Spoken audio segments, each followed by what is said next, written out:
Hello, hello, everyone.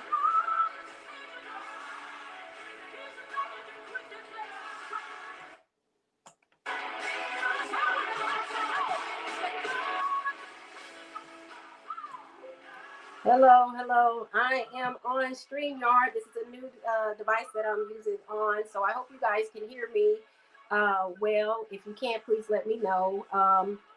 However, if on StreamYard, I can't see your messages, I can't see your comments, you will have to allow them to comment. Allow to let your comments come through.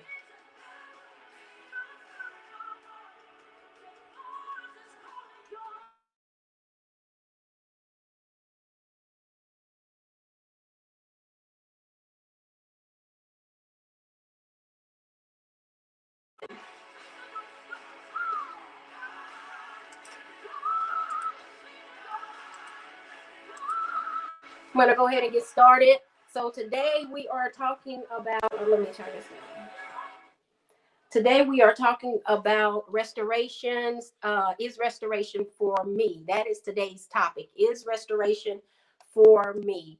Last week we talked about the benefits of restoration, and so we're gonna give a recap on that, so we can kind of see, show what's going on. So today's topic is restoration for me. This is day 3 of the Mending Room devotional. Again, if you have not gotten your copy of the Mending Room devotional, if you have not gotten your copy of the Mending Room devotional, feel free to go to my website. It is here, and grab your copy so we can go through the Mending Room. So, like I said, today we're on day 3 of the Mending Room of the devotional, and we're talking about is restoration for me. So last week, I want to recap what happened, what we did on last week. Last week, we stated some points that rest does not imply peace, but it also reveals our perfected path. I can't see your comments unless you allow unless you allow StreamYard to that you allow your comments to come in. Yeah, I'm not seeing any. So, but anyway, I'm going to go ahead and keep going, and I'll put the link up so you can do that for the next time I'm going to come in. But so if you can, if you want to, please share so we can get this going, and so we can reach as many people as we can. So last week we did recaps. We talked the benefits of restoration, and we stated that restoration. Restoration does not always imply does more than imply peace. It also reveals our perfected path. So as it reveals our perfected path, we understand that restoration offers us peace. Restoration offers us peace. Also, peace gives space for understanding. Peace allows us to understand. Peace allows us to hear, because you can't hear without understanding. So peace allows us to hear the word of God and hear the instructions of God. So, and also number 3 is understanding allows us to accept the voice of wisdom. Understanding allows us to accept the voice of wisdom, so that we can take in strategy, so we can take in what God has called us to do. And the last point from last week we talked about is wisdom. Wisdom fulfilled unveils our path for success. As I told you last week about how God gave me in a dream how I ended up with being promoted, because I was able to have peace. I had peace in my soul, peace in my spirit, and I was able to take in wisdom and the strategy that God had set before me, so that I can hear and receive what God said. So lastly, we have to always take ownership of our own failures. We have to take ownership of our failures, our sins, our mistakes, and all things that we put our hands to. We have to take ownership to it. Restoration is a process. It is a process, and today we're going to talk about the process of restoration. The process of restoration, and so we know that nothing happens overnight. You didn't come to this point in life where, you know, how you got here. You got here, you journeyed here, and you went down a road to get there. It took a process. So it didn't happen overnight, and restoration doesn't happen overnight, because God does more than just restore us. He puts us in a place so that we can govern better, so we can govern our life better. So as I said, today we're going to talk about the process of restoration. Um, and in the process of restoration, as I stated to earlier, that God gives us strategy on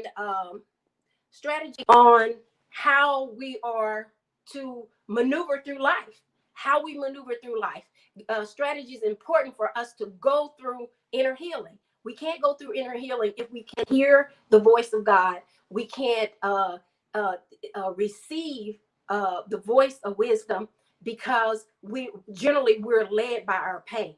We're led by things that go on, went on in our life, and they influence our character in a great deal, which is why Satan starts early on trying to impact us, so that we can have issues which will cause us to influence our character and how we function in life.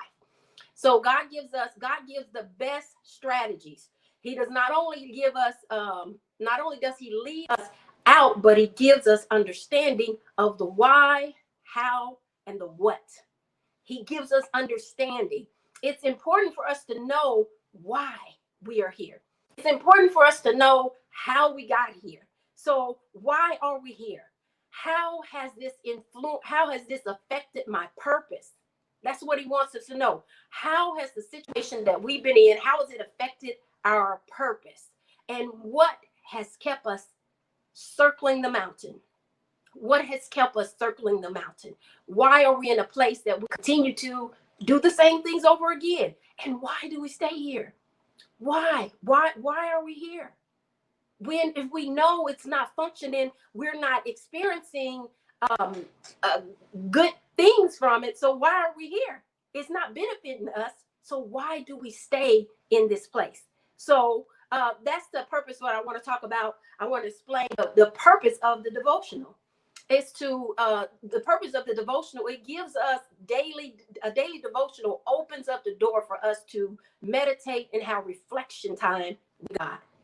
Reflection time on our life, reflection time to hear the voice of God, to obtain strategy, to obtain directions, to obtain just wisdom and just the voice of God, just to build a relationship with him. The 30-day devotional focuses on our soul healing and creating an everlasting relationship between mankind and God. That is the reason why we need to have a way, an avenue, and how we can spend time with God and learn how to function in God. Our relationship with Christ can only flourish if we spend personal time with him, just like in a husband and wife relationship or a friend relationship. You're not going to develop the relationship if you don't spend time in the relationship. You're not going to develop it. You're not going to come to the point to where, you know, the relationship develops and you gain memories and God, and you understand that, wow, God's my friend. That is God's desire, that he be our God, and he's our friend. We have a relationship with him. That is our desire. That is God's desire. God is a spirit, and we engage in building a relationship with God with our spirit, from spirit to spirit. But sometimes our flesh or our soul gets so wounded that it's hard for us. It breaks that bond from us to get into a stronger relationship with him. Because we are flesh driven, we must learn how to lead with our spirit and not with our flesh. Because our flesh will lead with our flesh, and we get the results of the flesh. And the flesh is never satisfied with anything that does not align with the world. The flesh is just constantly wanting more. So this devotion will help you build a closer relationship with God. So I just wanted to give a recap on what the 30-day devotion was about. And so we're going to go ahead on into day 3. is restoration for me? Is restoration for me? Also, a question that I ask, and I ask because you want to know, is your soul wounded? Is your soul wounded? How do you know if your soul is wounded? And so I can just give my testimony. And so I realized that something was not right in my life, in my soul, because I was living a just false fronted life. I was covering up things or pretending like it wasn't there. So after I remarried, got married, got a divorce, and after I divorced my husband, my ex-husband, we got married again.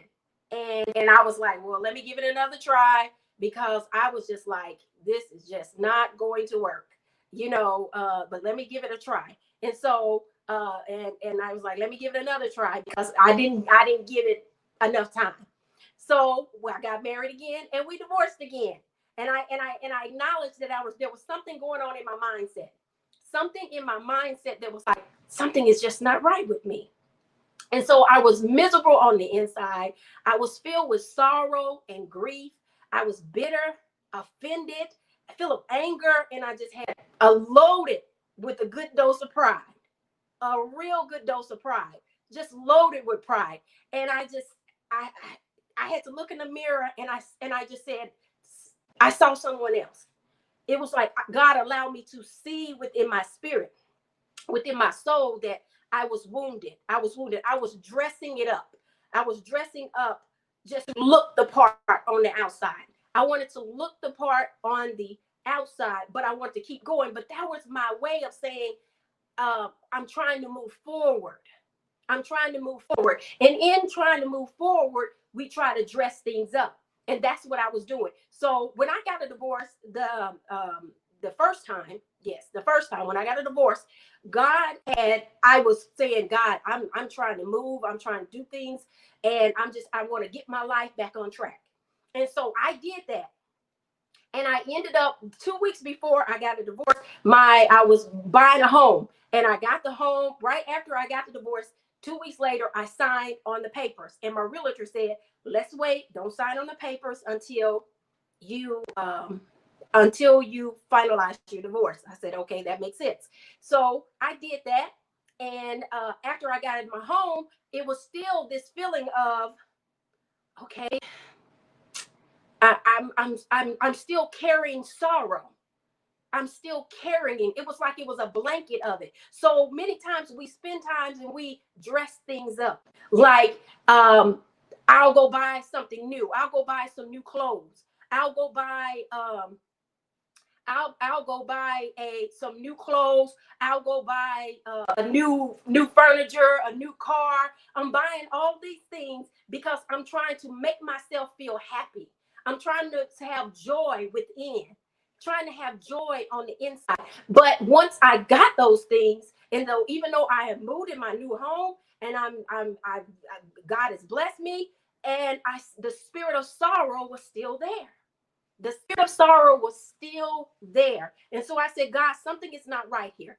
I need you to make me whole. I need you to make me whole some kind of way, because I can't continue to live like this. I can't. And so in that, I said, God, you have to show me what's going on with me. What is this pain on the inside? Why am I carrying a blanket of sorrow? A blanket of sorrow. And it's like there's no peace in that, because every time you find yourself in a place of I'm trying to move forward, and you go out with your friends, you hang out, and then you come back, sorrow is still there. So at that point, I said to God, I need for you to, if I'm going to do this, I want you to do it all the way. I want you to show me every place that's going on the inside of me, because I wanted to be happy internally. I want to be happy internally. So I told God, and I said, and I just looked in the mirror. I said, it's going to take you to get me out of this, because I'm tired of faking the funk. I'm tired of it. And so what God began to show me was, he said, you have a father's wound. I said, a father's wound? I said, I know my relationship with my dad was a little awkward, but he said, you have a father's wound. And I said, well, what does that have to do with my divorce and you healing me? So God began to give me dreams and reveal a strategic process for my healing. And so what God revealed to me, and he revealed to me that I was looking for a perfected or unconditional father's love. I was looking for it to be unconditional and just perfected, because it was something I didn't receive. It was something that I didn't have. I didn't receive it. And so it was like, okay, well, I expected from that. But God said I was looking for that in my spouse. And so God told me to write. I had wrote a book. He gave me the title of the book, Deliverance from the Me and You. And in this book, I have not published it. It's still in the archives. And so today, or last week when I was preparing this, the Lord told me to go back to the book and pull out some excerpts from the Father's Wound. And so you can give a clear description of it. Now, Deliverance from the Me and You deals with every single area that God had dealt with me on. Now, when we have wounds, God, I'm a nurse. And so when we have wounds, when we deal with wounds, and I apologize if this is graphic, but when we have wounds, a wound in a person can be deep, it can tunnel. And so what we would do in the medical field is we have to measure it. We have to see how big the wound is from all directions. And so we would take a Q-tip, probably about this size. And as we're doing the wound, we would go through the wound. We would go down into it to see how deep. And then we would go into tunnels to see if the wound is tunneling into areas. And you will go all the way around the clock and see if the wound is tunneling. And what God was showing me is that you have a wound, but you have some tunnels within your soul. Some things in your soul that's saying, that's crying out for help. And so as God began to reveal those things to me, he let me know that I felt, rejected, and I was just not included in my father's life. There was just a spirit of just not included. And what may be basic to many, such as just simple talks with your dad, affirmation, or just being included in daily life or daily, vacations or whatever. That's what I desired. And so I didn't have that. And so since I didn't have that, and I had an expectation of that. And there was nothing wrong with not that. There was nothing wrong that I expected to have that, because that is the function of a father, to give you those affirmations, to let you feel included, to give you a sense of protection and provide for you and a covering. And so, if I would have had, I think I probably would have dodged a couple of few bad relationships. But so let me read, bear with me as I want to read with you just an excerpt of this book. I want to read with you an excerpt of this book where this is the chapter that deals with the father's wound. This is just a small portion of it. However, it deals with what God told me and how he directed me to get free. So it says, have you ever been thirsty and drank and the drink you have offers no satisfaction, or your thirst is not quenched?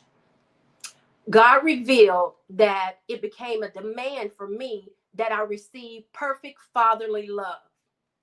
As an adult, I grew up searching for this love because I did not have the full value or display of my father's love. I didn't understand when to let go of a love that was not valuable to me. A daughter learns to love a man from her father. She learns true love without boundaries.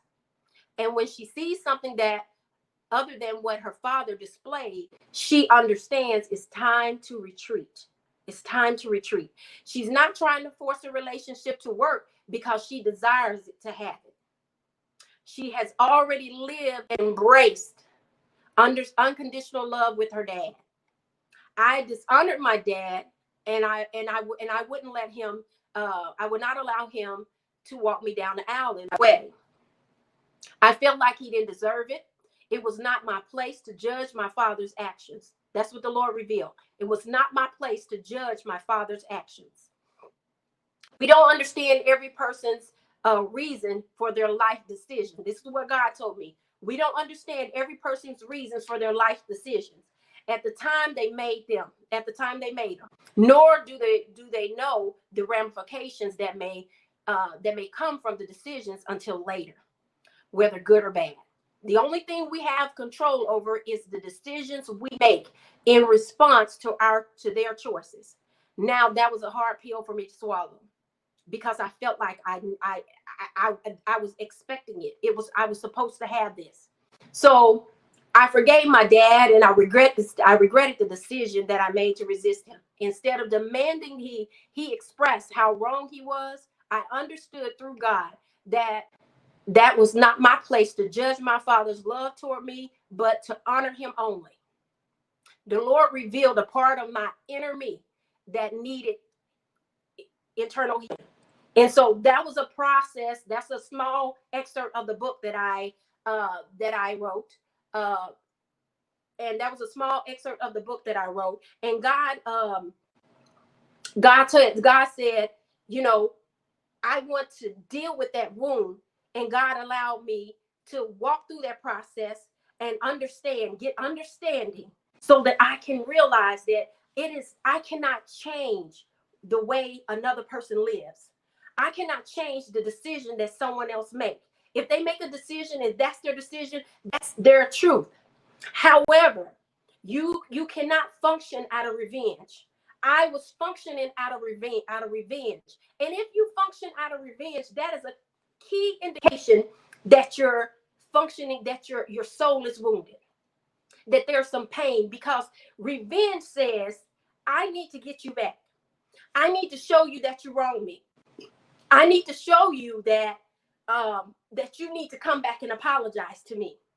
That's what revenge says. But God says, you have to understand that God gives us free will. Free will. He gives mankind free will to live however they want to live. And they may make a decision that does not benefit you well in life. And if it doesn't benefit you well in life, we have to understand that that's their choice. That's their choice. And only thing you can do is to accept it and move on. Because if we don't, we'll begin to carry those things. We'll carry those issues in our heart, and it becomes a burden to us, and it imparts into our character, and it disrupts our purpose and destiny in life.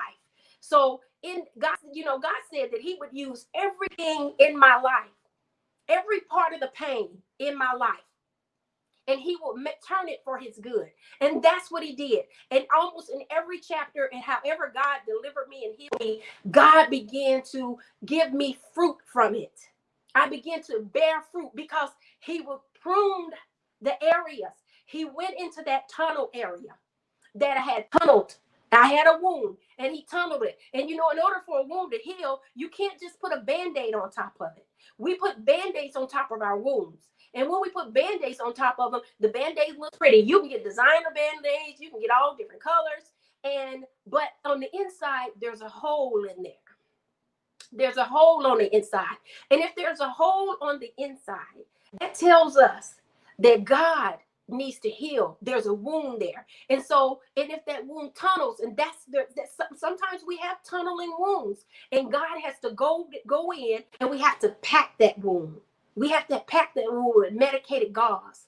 And in God's medicated gauze is the word of truth, because the devil wants you to lead with lies. And so as we move with the word of truth, where God is able to heal the wounds, the deep wounds within.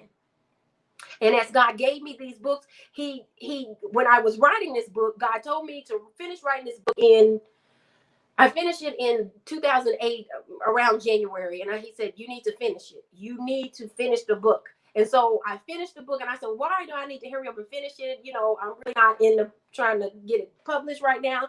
And he said, you need to finish it because there is great joy and peace coming, and you won't be able to recall all the pain, because you can get so far in joy and peace that you won't be able to recall the pain of it, the deep levels of the pain of it, because I was writing those steps down. And that's what I did in the Deliverance from Me and You book, which I realize now that God is saying these are companions, and I probably need to get started on it. But what God did through my father's womb, through the womb that I had, God said he birthed out a book called Zeta Nicole series. And in this series is a little girl who takes affirmations and directions, and she's encouraged by her dad. These are all the desires that I had. And so God says, I will take that. And not only will I take that, because it's not a uncommon thing here for parents and to not have a relationship with their children, or not to include their children in certain things to the extent that the child needs. So it's not uncommon. And so in that, God's saying you can help someone else. And that's what happened. That's what I did. I published a book. I have 2 series out. Zeta Nicole series.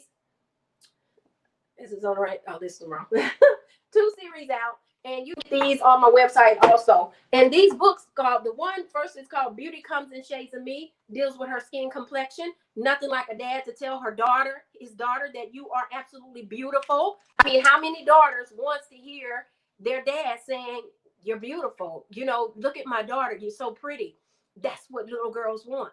That's what they want. And this one, Amazing I Am, Amazing I Be. This is a book that deals with confidence, building confidence, and dealing with fear. And her dad teaches her that. He teaches her how to do that. And now in that, God is saying, because you were dealing with some issues, and maybe your dad didn't address those things, but maybe he didn't know how. But there's no reason for you to hold the finger to him and say, you have to do this. It is what it is. Life must go on. And I can't get become trapped in something that happened when I was a little girl. And that's what God was doing, releasing me so that I wouldn't be trapped from the wounds of the little girl, so I can move forward. And that's what God did. So the next thing I want to talk about, which there's many things that I have that God dealt with me on: grief, sorrow, bitterness, offense, anger, pride, which I write about in detail in my book. But today I want to talk about the spirit of sorrow. The spirit of sorrow. Have you ever carried sorrow and grief in your soul? I mean, you just carried it. Just like I talked about earlier, where you cover up your sorrow because the world has moved on. You say the world has moved on, and you're covering up because they don't want to see your sorrow. They don't want to see your pain. But the world has moved on, and it's like, they don't have time for my pain and sorrow. It was only for a window. Of time. But so we just kind of go out and we hang out with our friends. But then when we come back and we get in our car, this is what I did, and I would just feel this blanket of sorrowness that I just wasn't whole. I wasn't whole.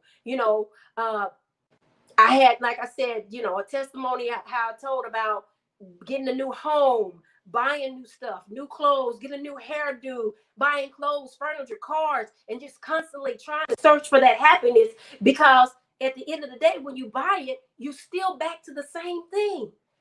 You're not happy. The sorrowness come over, and those things, those are just things. They come and go. And so, but it doesn't do anything to deliver us from the weight of the pain, the weight of the burden. The weight of sorrow can hinder a person's passion for life, their drive and motivation. They can hinder it. It can hinder it. And so this is what God wants us to be set free. God wants us to be delivered. God knows the intentions of our heart. He knows the intentions of our heart. And so a lot of times it's said kind of in a negative way, well,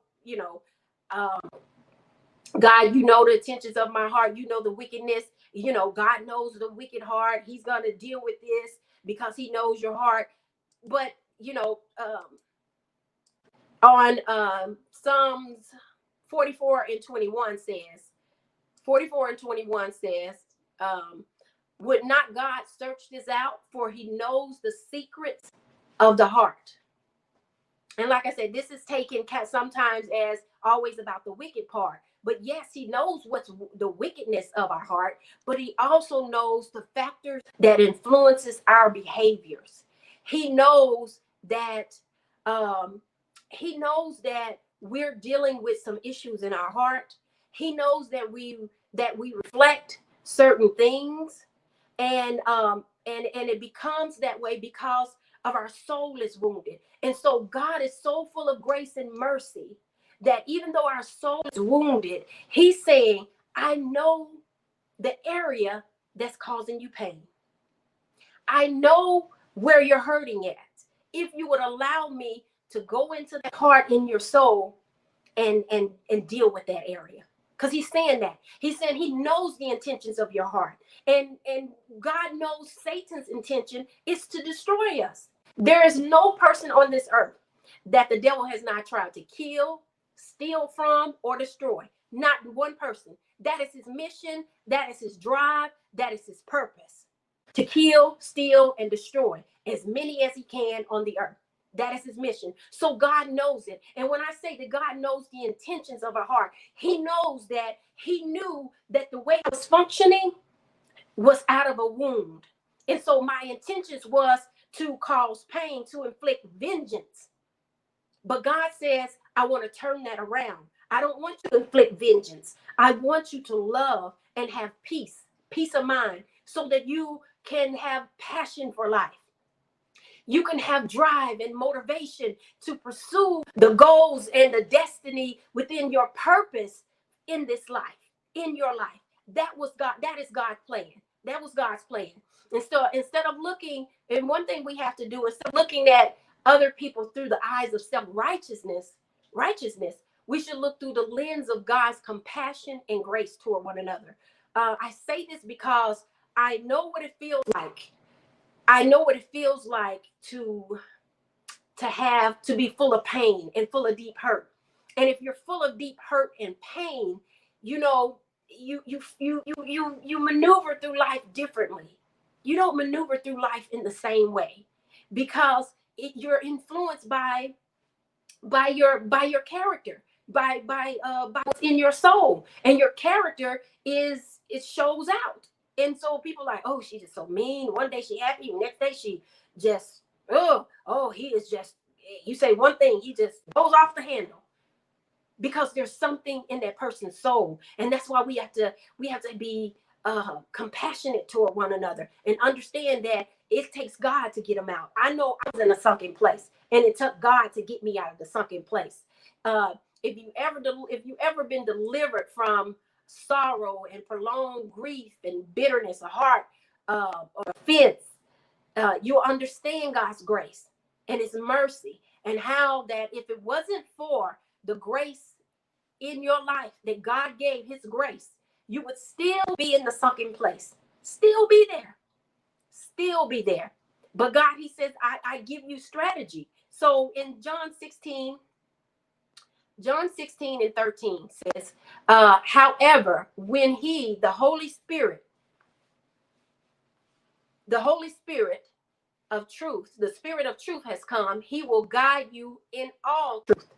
That is the most beautiful thing about God, that he guides and leads us. He guides and leads us. Truth revealed is not always about exposure. It's not always about exposure. We can't always have this mindset of, oh, I'll show you, oh, I'll get you, I'll do this to you, watch and see. That's leading with hurt. That's the spirit of vengeance, and it's being rooted from deep hurt and pain, that you got to show people all the time how I'm going to get you, why I'm going to say this to you. God is full of grace and mercy, and we have to extend that. We have to extend that because he's extending it to us. For as example, God revealed the wounds that I carry pertaining to my father, not to negatively expose anyone or him, but to expose how the enemy was using a wound on the inside of me, a wound that was inside of me that was causing havoc in my life. It was causing havoc in my life, in my future relationships. Um, it was causing, I didn't have a passion for life. My drive was depleted. My motivation was depleted. All of it. But here I am today with motivation, with creativity. It's on 10 and it's going. And I'm like, oh my goodness. My sister came to me and said, you need to write a devotional. I said, no, I'm not. I got a lot of other stuff to do. And she said, no, you need to write a devotional. And so I said, well, I'm not doing that. And then the Lord's like, you need to write a devotional. This is where this devotional came from, the Mending Room.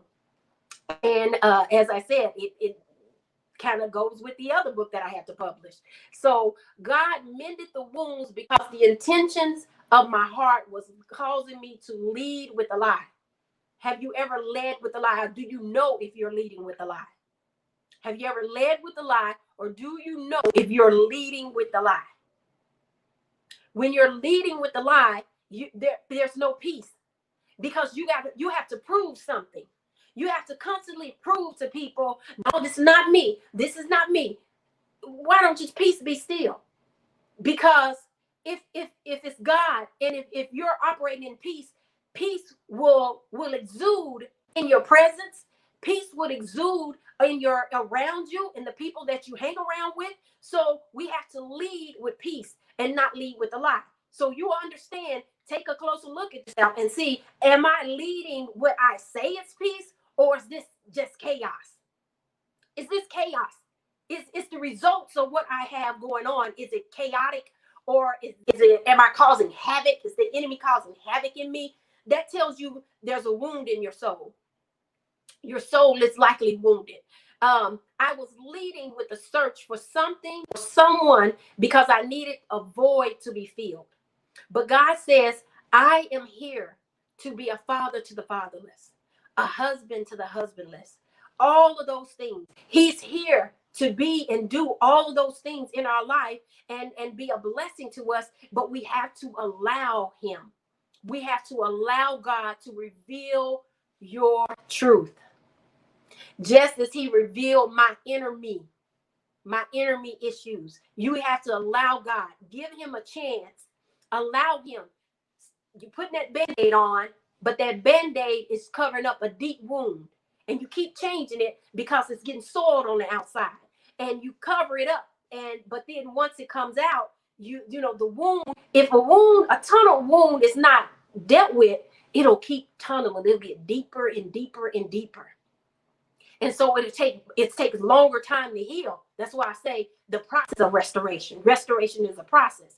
As long as you wait and don't allow God to heal you, you be in a position that you're leading with a lie. You're leading with a lie. Only you can decide when you're tired of going through the frustrations of life and repeating the same cycle. Only you can decide that. It's your choice.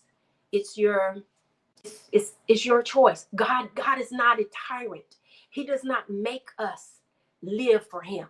He does not make us allow him to mold us. He does not just take us and say, I'm going to mold you now. No, he allows us to come to him. He says, come unto me, those that are heavy laden, and I will give you rest. I'll give you peace. I'll give you joy. I'll give you life more abundantly. However, we have to come unto him. And I thank God that God has a way of drawing us to get our attention to come unto him, because we'll stay. Sometimes it's hard to see when we're in the sunken place. It's very hard to see. So we have to allow God to draw us. And as you feel him tugging on your heart, you have to go on in the room and allow him to mend you. Come on in the mending room, people. Come on in the mending room. It's profitable for you. It will be profitable for you. I promise you. I promise you. It is a process, but it's worth every bit to have peace and joy, unspeakable joy. I mean, real peace, real happiness. So the bond and the compassion that I have for others, has extended beyond my sight because he forgave me for so much. And so because he forgave me from so much, I can say, you know what? I can see that you're hurting on the inside. I can see that this is not you. And because I know it, because I've been there. I carried sorrow and grief in my soul, in my heart. I've carried it and I know. So if you know that, and if you know you're carrying sorrow and grief, why don't you get off the merry-go-round and allow God to heal you? So one thing I say is, if you think you're already perfected, let me tell you what God said to me a long time ago. You can never reach my depths, my heights, or my widths. You can never reach it. Your search of me and for me will be never ending. Your search of me and for me will be never ending. We will always seek after him. We will always need to search him. And that is the beauty. He said, you can be filled again. That's what makes salvation so refreshing, because we, as our vessel gets empty, because we're supposed to go out and pour out unto one another. And as our vessel gets empty and we go in and spend time with God, he fills our vessel over again. He fills our vessel again and again. That's what makes salvation so fulfilling. So, as I said, your search of me and for me will be never ending. So, this is all I have today. I've been on here about 40 something minutes. I wanted to be 30 minutes, and that's it. So, I want to again thank you guys for coming in and listening to what I have to say. This has been a blessing to me to extend what God had on my heart today. So I want to thank you for coming in. Again, I want to urge you to get the mending room. Let's go on in and allow God to put his hands around us and mend us and mold us into where we need to be, because we can run with motivation, drive, and passion for life to pursue our purpose and our God-given identity. And we can pursue it with joy, and our gifts and talents will just catapult. I'm here to tell you, God will make you profitable to the world. He will make you profitable if you allow yourself to get in the potter's hand. Get in the potter's hand. Allow God to mold you. Allow God to heal those wounds that are so deep, those wounds that are tunneled. Let me tell you, the things that God revealed to me and showed me was I couldn't believe it. But like I said, this was a 3-year process. But and now God is saying these two are companions, the deliverance from me and you, and the mending room devotional. So if we allow God to deal with those areas in our heart, we can become what we desire to become. We can see ahead farther than our pain, because our pain always clouds away. They're like big trees standing up, and you can't see past them. Or there's a big mountain because you're in the valley. But God says, I can get you out of the valley. I can be the light to your path if you allow me. If you allow me. You know, Moses and the children of Israel, they was in the desert for so long because they wouldn't allow God to go ahead and deal with those issues, and they wrestled with those issues for 40 years. 40 years, my goodness. And it's like, I don't want to die with pain in my heart. I want to be, God said he wants us to have joy and peace on earth. Peace on earth. And I can tell you, after I went through going through deliverance of pride and all those things, God said to me, God revealed to me all the things, and it's like I looked at myself, I said, God, I was on a one-way ticket to hell. A one-way ticket to hell. Because all of the bitterness and strife and anger and unforgiveness that was in my heart. My goodness, I don't ever want to go back to that again. But again, I want to thank you guys for coming in. Thank you guys for stay and listen to me. Share this on your page with your friends and family so that they be blessed by this also. So again, that's all I have for today. And I will see you guys next week. Hopefully. I'll see you guys next week, and we'll see what God has to say. So again, thank you.